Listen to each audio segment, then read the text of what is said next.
Dear student, मैं Nakul Kumar, your science teacher. Dear student, हमने कल की वीडियो में बात की थी मूल राशियों की।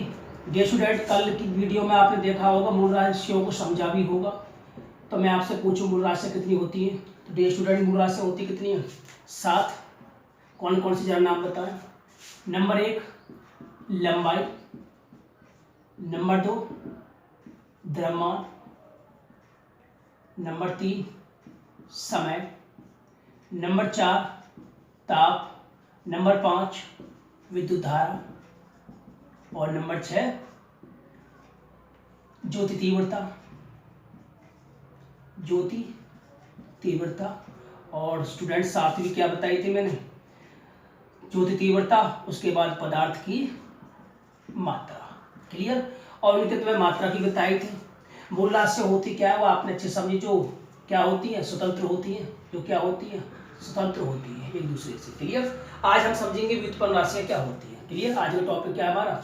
व्युत्पन्न राशियां। क्लियर? स्टूडेंट, व्युत्पन्न राशियां जो होती हैं वो किस पर निर्भर करती हैं? किस पर निर्भर करती है? मूल राशियों पर। किस पर निर्भर करती है? मूल राशियों पर निर्भर। क्लियर? ये किस पर निर्भर करती है? मूल राशियों पर निर्भर। जरा समझेंगे। तो मूल राशियों पर निर्भर करेंगे कुछ एग्जाम्पल के साथ। एग्जाम्पल जो है इसकी व्युत्पन्न राशियों के क्षेत्रफल है, आयतन, चाल,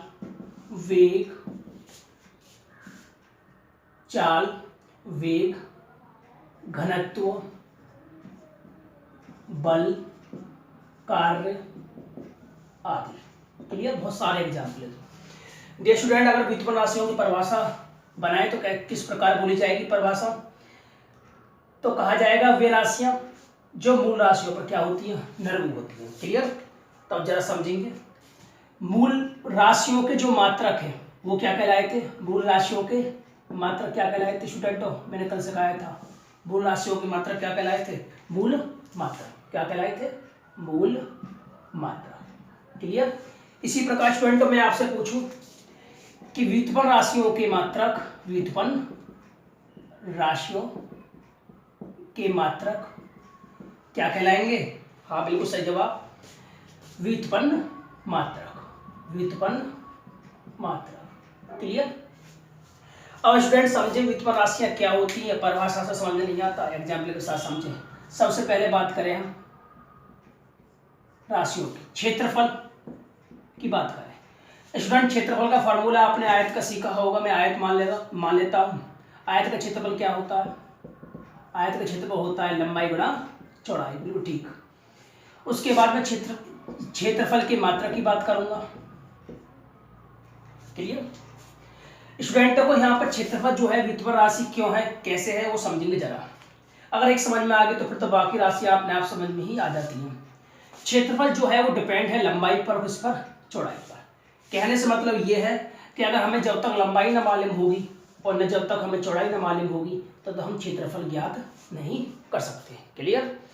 तो स्टूडेंट्स क्या समझे कि अगर हमें क्षेत्रफल ज्ञात करना है तो हमें लंबाई को ज्ञात करना होगा और चौड़ाई को हमें ज्ञात करना होगा। क्लियर? तो यहाँ लंबाई कैसी राशि बताई थी मैंने? मूल राशि। क्लियर? इसी प्रकार यदि इसके मात्रा की बात करूं तो इसका मात्रक किस प्रकार ज्ञात करेंगे वो जब समझे जरा। लंबाई का जो मात्रक होता है वो एमकेएस पद्धति में, यहाँ जो मात्रक चलते हैं ज्यादातर वो एमकेएस पद्धति में लेते हैं। लंबाई का जो मात्रक है वो क्या है स्टूडेंट? कल की जो सीख रहे थे आपने एमकेएस पद्धति, मीटर किलोग्राम सेकंड। तो लंबाई का जो मात्रक है मीटर और चौड़ाई भी किसमें नापी जाती है? मीटर। तो मीटर के बार 2 बार, यानी मीटर 2 टाइम्स। क्लियर? तो इसका मात्रक क्या हुआ? Metre square. इसी प्रकार यदि मैं सेकंड एग्जाम्पल की बात करूं, आयतन की बात करूं, तो बहुत सारे स्टूडेंट तो आयतन का फॉर्मूला जानते होंगे कि आयतन का सूत्र क्या होता है। आयतन कैसे निकालते हो आप? लंबाई गुणा चौड़ाई गुणा ऊंचाई। क्लियर? उसके बाद में यहाँ पर देखूं आयतन डिपेंड किस पर है? हाँ स्टूडेंट से बताओ क्या किस पर डिपेंड है? लंबाई पे और हाँ बिल्कुल चौड़ाई पे भी और किस पे भी? ऊंचाई पे। यानी मुझे आयतन निकालने के लिए लंबाई को ज्ञात करना होगा, चौड़ाई को ज्ञात करना होगा, ऊंचाई को ज्ञात करना होगा। क्लियर? इसका मतलब ये हुआ ये डिपेंड किस पर है? मूल राशि पर। क्लियर? तो इसीलिए इन्हें क्या कहते हैं? व्युत्पन्न राशियां कहते हैं। समझ में आई बात? उसके बाद हम इसकी मात्रा की बात करें। इसकी मात्रा की बात करें तो कैसे मात्रा ज्ञात करेंगे वो समझिए जरा। इसका मात्रक इसका मात्रक की बात करें, लंबाई का मात्रक मीटर, चौड़ाई का मात्रक भी मीटर, ऊंचाई का मात्रक भी मीटर, और गुणा हो रही है आपस में।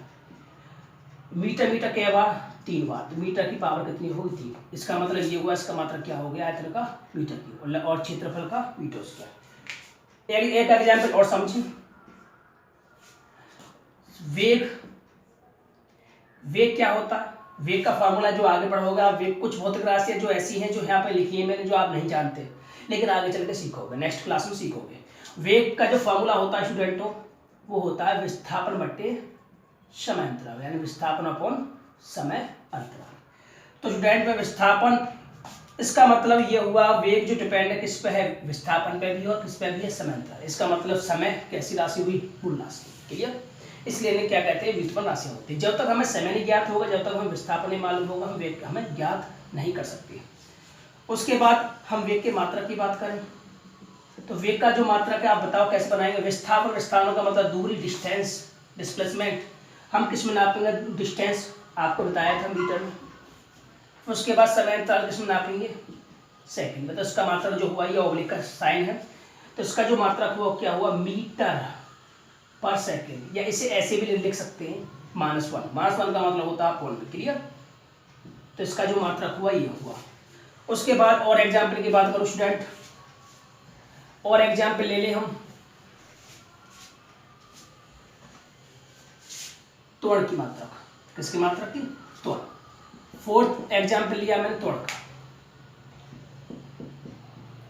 त्वरण का जो स्टूडेंट फॉर्मूला होता है, समय के साथ वेग में परिवर्तन, समय अंतराल, और यहाँ क्या होता है, वेग में परिवर्तन, जो कि तुम आगे की क्लास में सीखोगे। अभी आपके लिए त्वरण नया शब्द है, जो कि आगे क्लास में सीखोगे। क्लियर? तो स्टूडेंट यहाँ जो त्वरण है वो किस पर डिपेंड कर रहा है, वेग पर डिपेंड कर रहा है और समय अंतराल पर। जब तक हमें वेग और समय अंतराल ज्ञात न होंगे, हम वेग त्वरण ज्ञात नहीं कर सकते। तो मात्रक की बात कर ले जरा। इसके जो मात्रक होंगे वो इस प्रकार होंगे, समझ जरा। वेग का मात्रक आपने पिछला, अभी जो मैंने जो रफ किया है उससे पहले वेग का मात्रक आपने ड्राइव किया था, बताओ क्या है, आपने समझा हो, देखा हो। इसका मात्रक जो निकल के आया तो वो आया था मीटर पर सेकंड। क्लियर? स्टूडेंट, समय का मात्रक जो है वो सेकंड है, ये अपॉन में है, ये भी अपॉन में है, तो नीचे नीचे मल्टीप्लाई हो गए, तो इसका मात्रक हो जाएगा मीटर प्रति सेकंड स्क्वायर।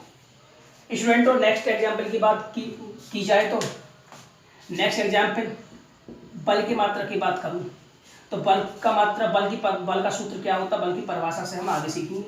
बल का जो फॉर्मूला होता है वो द्रव्यमान गुणा त्वरण। क्या होता है, द्रव्यमान गुणा त्वरण।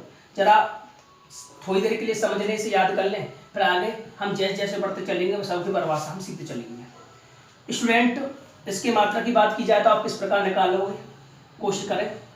हाँ बताओ, द्रव्यमान का मात्रा क्या है स्टूडेंट, हाँ बिल्कुल, हाँ किलोग्राम।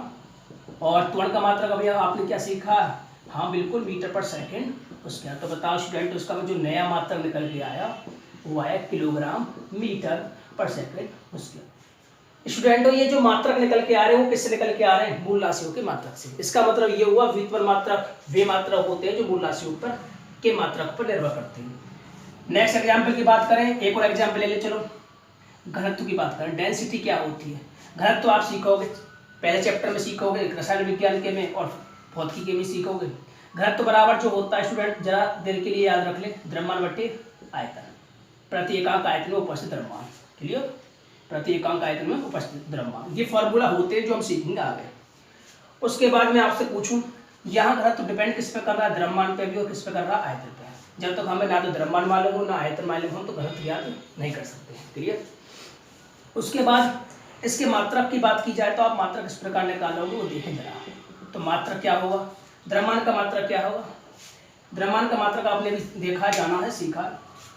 द्रव्यमान का मात्रक होगा किलोग्राम, और आयतन का मात्रक आपने पहले कर चुके हो। आयतन का मात्रक क्या लिखा था, मीटर क्यूब। डियर स्टूडेंट, अभी हमने सीखा था व्युत्पन्न राशियों व व्युत्पन्न मात्रक के बारे में। स्टूडेंट, जिसमें त्वरण का मात्रक अक्सर एग्जाम में पूछा जाता है, इसको याद रखें। स्टूडेंट, अब हम सीखेंगे अदिश और सदिश राशियों के बारे में जानेंगे। अदिश राशि मतलब स्केलर क्वांटिटी और सदिश राशि मतलब वेक्टर क्वांटिटी के बारे में सीखेंगे। सबसे पहले मैं बताता हूँ कि अदिश राशि क्या होती है। सबसे पहले बात करेंगे अदिश राशियों के बारे में। स्टूडेंट, अदिश राशियाँ वे राशियाँ होती हैं, ध्यान से सुनो, वे राशियाँ होती हैं जो जो केवल परिमाण पर निर्भर करती है। किस पर निर्भर करती है? जो किस पर निर्भर करती है? केवल परिमाण पर निर्भर करती है, जो परिमाण पर निर्भर होती है। स्टूडेंट इसके एग्जाम्पल की बात की जाए तो एग्जाम्पल क्या क्या होंगे वो समझे जरा। इसके एग्जाम्पल में लंबाई, द्रव्यमान, समय ताप, घनत्व, कोण, चाल, विद्युत धारा एटसेट्रा। स्टूडेंटों इसमें मोस्टली बात तो ये है कि विद्युत धारा आपसे अक्सर पूछी जाती है, कोई जनरल पूछ सकता है आपसे, इसमें स्टार बना लीजिए। जो विद्युत धारा अक्सर पूछी जाती है सदिश है। ये अदिश है, ये क्यों है आप आगे क्लास में सीखोगे, क्योंकि सदिश नियम का पालन नहीं करती। उसके बाद ये लंबाई, द्रव्यमान, ये अदिश राशि क्यों कहलाती है उनके बारे में समझें। मैं आपसे पूछूं आपकी लंबाई कितनी है, आप बताओ सर। 5 foot 2.5 inch. तो इसका मतलब ये हुआ, मैं आपसे ये केवल आपकी लंबाई पूछी तो आपने मुझे खाली परिमाण बताया। क्या बताया? परिमाण। ये थोड़ी बताई कि आपने ये दिशा, सर इस दिशा में लंबाई इतनी है, इस दिशा में लंबाई इतनी है। ये आपसे पूछो आपका जो वेट है कितना, 48 किलोग्राम है, तो आप ये थोड़ी बताएंगे साथ में मुझे कि इस दिशा में वेट है। ऐसे में घनत्व की बात करूँ, उसी पदार्थ की घनत्व की बात करूँ तो घनत्व मान लिया 1000 सेंटीमीटर क्यूब, 1000 ग्राम पर सेंटीमीटर क्यूब। तो यहाँ हम दिशा की बात नहीं करते, हमें केवल परिमाण चाहिए होता है। इन राशियों को क्या कहते हैं? हम अदिश राशि। वे राशि जिन पर केवल क्या हो, परिमाण की आवश्यकता होती है। जैसे समय की बात करें, समय पूछी जाए तो आप समय ये थोड़ी कहते हैं कि दिशा में समय इतना हो गया है ना। तो अदिश राशियां कहलाती हैं। और दूसरी बात आती है, अब सदिश राशियों के बारे में सीखेंगे। सदिश राशियों के बारे में सीखेंगे। सदिश राशियां स्केलर क्वांटिटी। सदिश राशियां बिल्कुल इसी तरह होती हैं, जो परिमाण के साथ किस पर निर्भर करती है? जो परिमाण के साथ किस पर निर्भर करती है? परिमाण के साथ साथ। स्टूडेंट ध्यान दें, दिशा पर निर्भर करती है या निर्भर होती है। इसके एग्जाम्पल की बात की जाए तो इसके एग्जाम्पल हैं। इसके एग्जाम्पल में जैसे त्वरण कह दिया, वेग, बल, भार, वैद्युत क्षेत्र, बहुत सारे एग्जाम्पल हैं स्टूडेंट्स इसके। यहाँ एक बात देखी हो आपने, चाल कैसी राशि हुई? अदिश। और वेग कैसी राशि हुई? सदिश। क्योंकि चाल को व्यक्त करने के लिए हमें दिशा की आवश्यकता नहीं होती, केवल किसकी होती है? परिमाण की आवश्यकता होती है। जबकि वेग को निरूपित करने के लिए परिमाण के साथ साथ हमें दिशा की भी आवश्यकता होती है। समझे जरा। स्टूडेंट मैं आपसे पूछूं, मुझे ये दरवाजा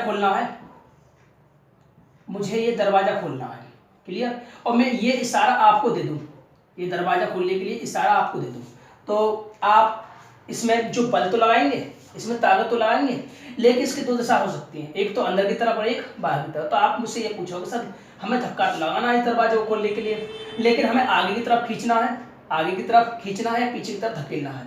तो इसका मतलब ये हुआ, हमें इसके साथ हमें कौन चाहिए? दिशा चाहिए। उसके बाद हम वैद्युत क्षेत्र की बात करें, इसमें भी हमें कौन चाहिए? दिशा। भार में भी कौन चाहिए होती है? हमें दिशा। Clear student? और महत्वपूर्ण बात तो यह है कि सदिश राशियों को व्यक्त करने के लिए हम हमेशा कैपिटल अक्षरों का प्रयोग करते हैं, अंग्रेजी भाषा के कैपिटल अक्षरों का प्रयोग करते हैं। जैसे कि मैं पूछूं आपसे, बल को आप किस प्रकार निरूपित करेंगे? तो बल को इंग्लिश में कहते हैं फोर्स। बल को क्या कहते हैं? फोर्स।